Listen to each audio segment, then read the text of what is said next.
Selamat datang di channel Alur Donghua. Sebelum menonton, silahkan subscribe, biar Mimin tambah semangat update-nya.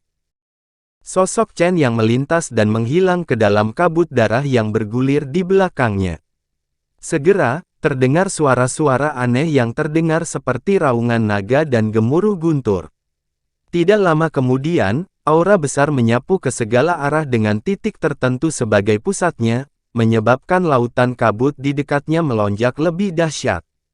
Ketika orang lain, termasuk si Chuan Kong, melihat ini, mereka semua memiliki ekspresi yang berbeda. Sinar cahaya melintas di mata Han Li. Dari gerakannya, sepertinya awan darah belerang memang benda suci.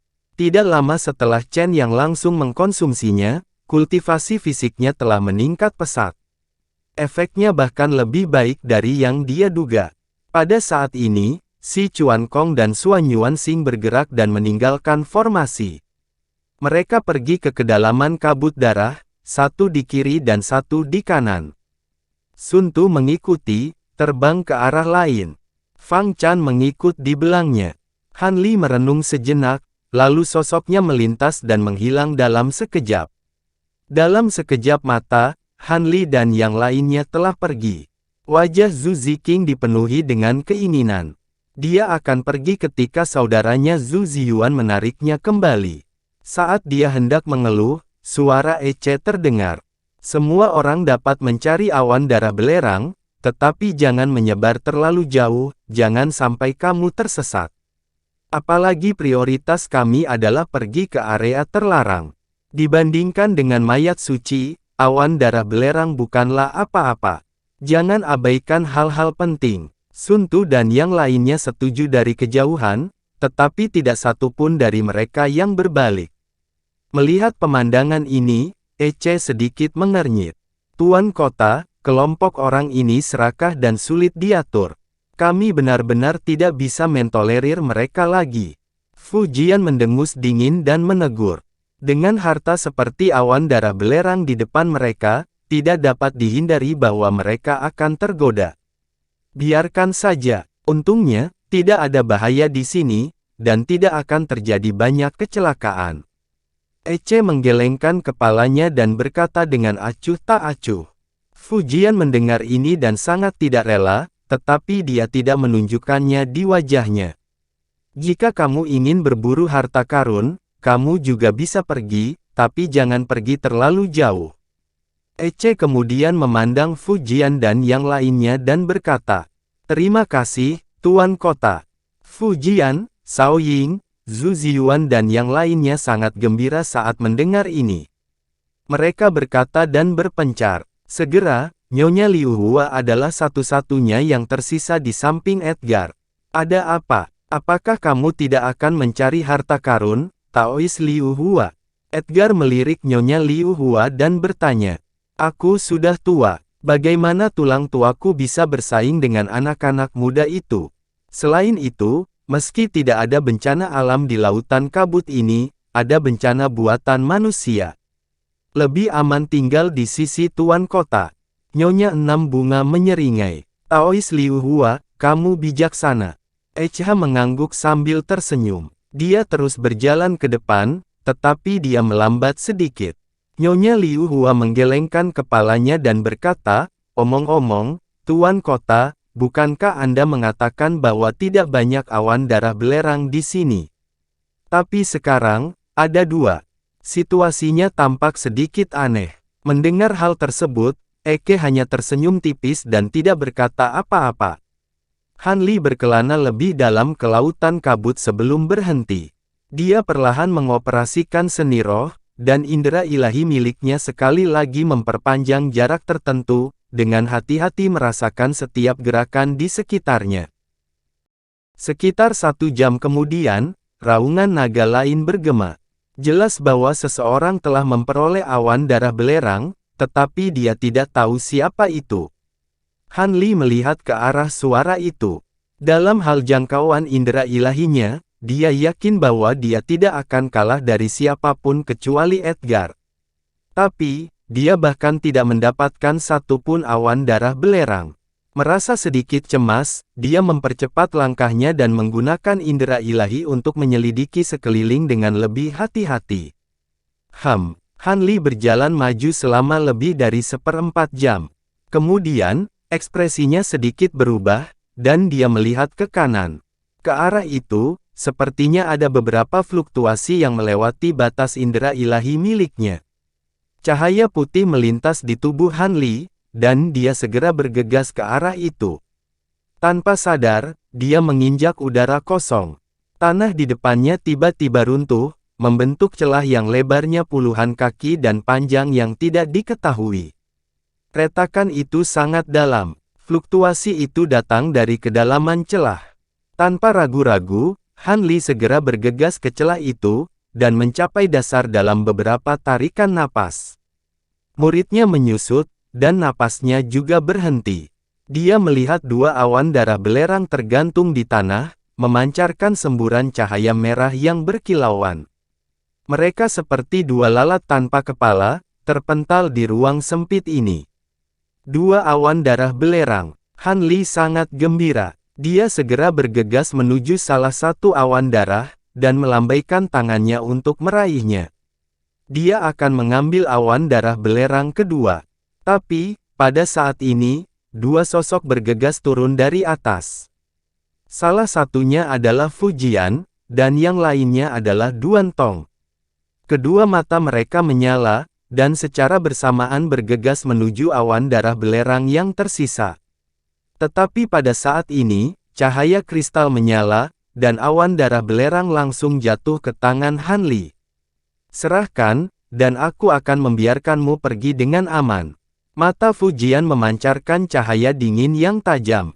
Duan Tong juga memandang Han Li dengan ekspresi tidak ramah. Han Li mengumpulkan dua awan darah belerang. Dia tidak memperhatikan keduanya, dan sosoknya membumbung tinggi ke langit. Kamu mencari kematian. Fu Jian dengan marah mengangkat tangannya. Seberkas cahaya hitam seperti ular melesat keluar dari dalam lengan bajunya, mencapai Han Li dalam sekejap sebelum menusuk ke arahnya dengan sangat cepat. Cahaya pisau putih mekar di tangan Han Li, dan menghalangi cahaya hitam.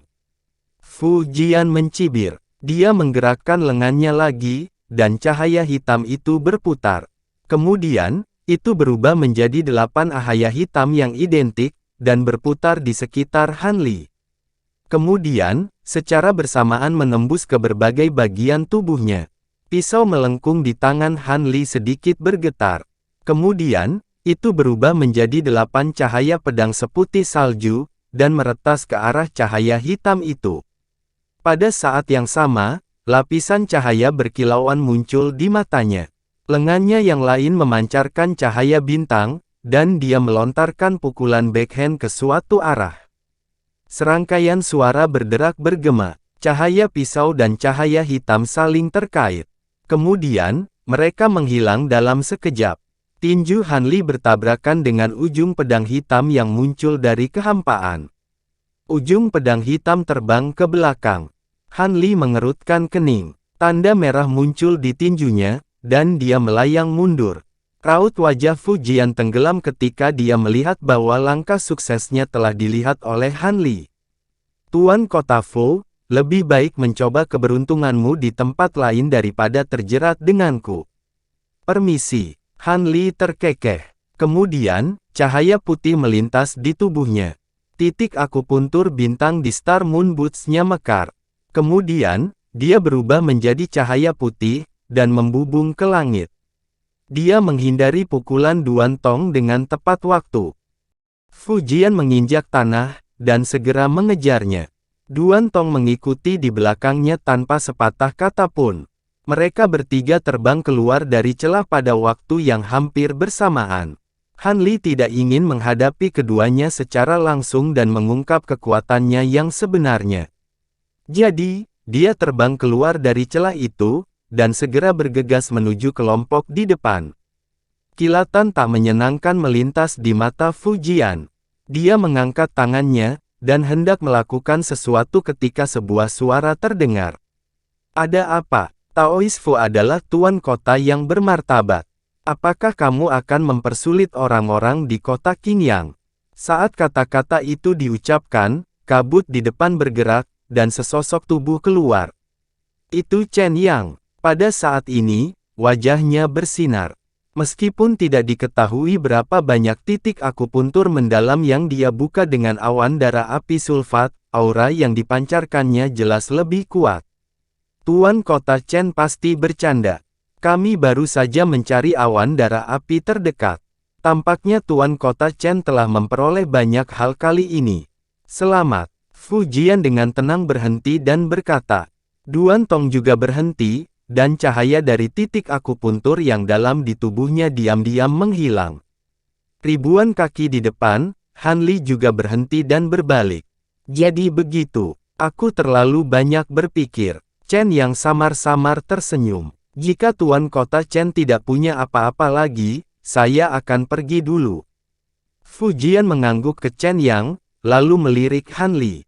Kemudian, dia berbalik dan pergi bersama Duan Tong. Mereka dengan cepat menghilang ke dalam kabut. Daois Li, kamu baik-baik saja. Chen Yang memandang Han Li dan bertanya. Ini semua berkat kedatangan tepat waktu Taois Chen. Han Li tersenyum dan sedikit menangkupkan tangannya. Dengan kekuatan Taois Li, tidak apa-apa jika saya tidak muncul. Namun, Fu Jian adalah orang kepercayaan Ecu. Sebaiknya jangan berkonfrontasi langsung dengannya kecuali jika benar-benar diperlukan. Chen Yang mengingatkan. Mendengar ini, Han Li mengangkat alisnya. Chen Yang melirik dada Han Li. Setelah mengingatkannya untuk berhati-hati, dia segera mengucapkan selamat tinggal dan pergi. Dia tidak mengekspos dua awan darah api belerang di lengan Han Li. Han Li berdiri di tempat yang sama untuk beberapa saat, lalu terbang ke arah lain. 15 menit kemudian, dia tiba di tempat yang relatif aman. Dia mengeluarkan dua sulfuric flame blood cloud, dan matanya sedikit berkilat. Awan darah api belerang yang berkilau dan tembus cahaya ini adalah hadiah untuk juara pertempuran 5 kota di kota Suan. Mereka juga memiliki reputasi, Mother Aperture Heavenly Dew, yang memungkinkan para kultivator untuk langsung membuka profound aperturenya.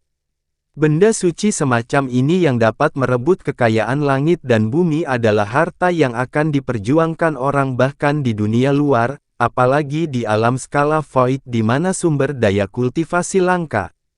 Namun, yang membuatnya merasa aneh adalah benda suci seperti itu sepertinya mudah didapat di hutan ini. Mungkin ini salah satu alasan mengapa orang-orang di kota Suanpin dan reruntuhan besar begitu terpesona. Han Li tersenyum pahit dan berhenti memikirkannya.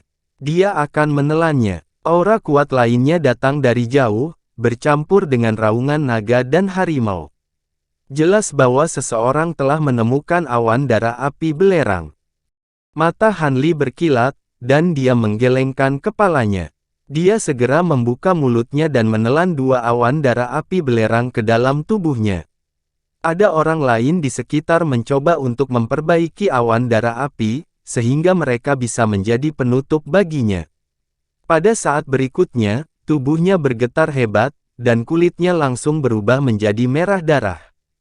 Dua sulfuric flame blood cloud berubah menjadi udara yang sangat luas dan panas yang bergulung di tubuhnya. Bola api sepertinya muncul di perut Han Li, menjilati organ dalamnya. Rasa sakit yang tak tertandingi menyerbu pikirannya, dan bahkan dengan pikirannya yang ulet, dia tidak bisa menahan erangan. Brengsek. Han Li mengepalkan tinjunya dengan erat dan mencoba yang terbaik untuk menahannya, tapi dia mengutuk di dalam hatinya. Mengapa tidak ada yang pernah memberitahunya bahwa mengkonsumsi sulfuric flame blood cloud akan sangat menyakitkan? Situasi Chen yang saat dia mengkonsumsinya berbeda dengan dirinya. Namun, dia lupa bahwa Chen yang telah menelan satu awan darah api belerang, sementara dia menelan dua dalam satu nafas di saat putus asa. Sebelum Han Li selesai mengutuk, dia merasakan tubuhnya terbalik. Panas dari sulfuric flame blood cloud tiba-tiba meletus dan berubah menjadi aliran panas yang tak terhitung jumlahnya yang langsung mengalir ke seluruh tubuhnya. Kemanapun panas mengalir, seolah-olah pisau merah panas yang tak terhitung jumlahnya sedang diaduk. Tungkai, tulang, dan meridiannya semuanya membengkak seolah-olah akan tercabik-cabik. Kulitnya langsung menjadi sepucat selembar kertas, namun kulitnya menjadi merah tua. Banyak pembuluh darah hijau menonjol dari kulitnya, dan banyak tonjolan seukuran telur berkeliaran di permukaan tubuhnya seolah-olah masih hidup. Itu adalah pemandangan yang sangat aneh. Wajah Han Li menunjukkan ekspresi kesakitan yang tidak biasa. Butir-butir keringat seukuran kacang kedelai muncul di dahinya dan terus mengalir. Tubuhnya tidak bisa membantu tetapi gemetar. Setelah periode waktu yang tidak diketahui, ki dan darah di tubuhnya dipengaruhi oleh aliran panas ini dan bersirkulasi dengan kekuatan penuh. Semua titik akupuntur yang terbuka di tubuhnya langsung menyala. Han Li dianggap sebagai orang dengan pikiran yang kuat, tetapi pada saat ini, dia tampak linglung. Meskipun dia masih memiliki jejak kesadaran spiritual yang tersisa, dia ingin menemukan cara untuk melindungi lautan kesadarannya dan mencegah dirinya tertidur lelap. Tetapi pada saat ini, teknik penindasan neraka iblis surgawi di tubuhnya secara otomatis beredar dan mengarahkan aliran panas ke setiap bagian tubuhnya. Jika Han Li bangun pada saat ini, dia akan menyadari bahwa tempat-tempat itu adalah titik akupuntur mendalam yang belum dibuka yang tercatat dalam teknik ini. Bang, bang, bang, serangkaian suara letupan aneh datang dari setiap bagian tubuhnya. Titik akupuntur yang belum dibuka itu mulai bergerak di bawah pengaruh terus-menerus dari aliran panas. Dampak terkonsentrasi ini menyebabkan tubuh Han Li bergetar tak terkendali. Gelombang rasa sakit yang menyayat hati terus-menerus menyerangnya, menyebabkan Han Li tiba-tiba terbangun. Sementara dia diam-diam lega bahwa dia beruntung, dia segera menyadari perubahan yang terjadi pada tubuhnya. Dia langsung kaget dan senang. Dia dengan paksa menahan rasa sakit di tubuhnya dan kembali ke posisi duduk normalnya. Dia mengedarkan teknik penindasan neraka iblis surgawi dan mengarahkan aliran panas di tubuhnya untuk menyerang titik akupuntur yang dalam itu. Yang mengejutkannya adalah titik akupuntur yang dalam yang awalnya sulit dibuka sekarang sangat mulus. Hanya dalam beberapa saat, salah satu titik akupuntur yang dalam telah dibuka. Bang, bang, bang, satu demi satu aperture mendalam tiba-tiba terbuka, dan hanya dalam waktu singkat, sebenarnya ada lebih dari 20 aperture mendalam yang telah dibuka. Saat ini, ada total 263 mistik apertures di tubuhnya. Tepat pada saat ini, energi panas di dalam tubuh Han Li tiba-tiba berubah, dan panasnya benar-benar hilang sebelum berubah menjadi perasaan sejuk dan nyaman yang menyelimuti tubuhnya, menyebabkan jiwanya bergetar tanpa akhir. Perasaan puas yang tak terlukiskan membuncah di hatinya, dan dia hampir mengerang. Butuh beberapa saat baginya untuk menstabilkan pikirannya. Awan darah belerang memang layak dipuji sebagai benda suci bagi para pembudidaya mistik. Itu benar-benar bisa memungkinkan seseorang untuk menembus begitu banyak lubang mistik dalam waktu sesingkat itu. Meskipun dia masih merasa sulit untuk percaya, itu adalah kebenaran. Dia tidak punya pilihan selain mempercayainya. Aku ingin tahu apakah akan ada bahaya tersembunyi setelah membuka aperture misterius dengan item ini. Han Li tidak bisa tidak berpikir sendiri. Saat dia merenung, semua fenomena abnormal di permukaan tubuhnya menghilang, dan tubuhnya tampak kembali normal dalam sekejap mata. Han Li tidak berani ceroboh. Dia terus mengaktifkan teknik penindasan neraka iblis surgawi, dan benar-benar menenangkan kekuatan pembengkakan darah dan ki di tubuhnya. Baru saat itulah dia berdiri dan terbang ke arah sekelompok besar orang di depannya. Meskipun dia sudah lama pergi, dia telah memperhatikan arah, jadi dia tidak kehilangan arah. Pada saat ini, laut api sulfat di sekitarnya jauh lebih tipis dari sebelumnya. Setelah beberapa saat, Han Li menemukan rombongan yang dipimpin oleh Ekai dan Nyonya Liu Hua. Mungkin mereka sengaja menunggu orang-orang seperti dia yang sedang mencari awan darah, tapi langkah kaki Ekai dan Nyonya Liu Hua sangat lambat. Selain si Chuan Kong, Suan Yuanxing, Fu Jian, dan Duan Tong, semua orang sudah kembali. Ekai tidak menunjukkan ekspresi apapun terhadap kembalinya Han Li, tetapi Nyonya Liu Hua melirik Han Li sebelum dengan cepat menoleh ke belakang. "Rekan Li, kamu akhirnya kembali. Kenapa kamu sangat terlambat? Sepertinya kekuatanmu telah meningkat sedikit." Chen yang awalnya berada di belakang grup, dan ketika dia melihat Han Li, dia datang untuk menyambutnya. "Tidak apa-apa, aku sudah membuat beberapa kemajuan." Di depan Chen Yang, Han Li tidak menyangkal apapun. "Itu bagus, tapi jangan ceroboh." Dikatakan bahwa Zhu Ziyuan dan Zhu Ziqing dari kota Suan juga telah memperoleh awan darah api belerang, dan kekuatan mereka telah meningkat pesat. Terutama Zhu Ziyuan, kekuatannya sudah sangat kuat, dan dia tidak kalah dengan kami Tuan Kota. Sekarang dia telah memperoleh kekuatan awan darah api belerang, situasinya menjadi semakin tidak menguntungkan bagi kita. Chen yang mengangguk dan berkata melalui transmisi suara. Mendengar ini, Han Li mengangkat kepalanya dan menatap Zhu Ziyuan, yang mengikuti di belakang Ekai, dan melihat bahwa mata Zhu Ziyuan menatap lurus ke depan dengan konsentrasi penuh. Rekan Taois Si dan rekan Taois Suan Yuan belum kembali. Mungkinkah sesuatu terjadi pada mereka? Bajingan Fu Jian itu juga belum kembali. Mungkinkah rekan Taois Si dan yang lainnya tidak beruntung dan bertemu dengan orang ini? Han Li melihat sekeliling lagi dan berkata melalui transmisi suara. Seharusnya tidak. Keduanya pergi lebih dulu, jadi mereka mungkin pergi untuk menyelidiki lebih jauh, kata Chen Yang, seolah dia tidak terlalu khawatir. Meskipun Han Li sedikit khawatir tentang si Chuan Kong, dia tidak mengatakan apa-apa lagi. Untungnya, tidak lama kemudian, dengan suara menembus udara, dua sosok keluar dari kedalaman kabut darah satu demi satu. Itu adalah si Chuan Kong dan Suan Yuanxing. Keduanya tampak sedih, dan jelas bahwa mereka tidak menemukan apapun. Setelah beberapa saat, Fu Jian juga kembali bersama Duan Tong. Melihat corak mereka, jelas bahwa mereka juga tidak beruntung. Ketika mereka melihat Han Li, yang berjalan berdampingan dengan Chen Yang, ada kilasan kemarahan di matanya. Han Li secara alami menutup mata terhadap hal ini. Pada titik ini, semua orang telah kembali ke tim, jadi Ekai menambah kecepatan.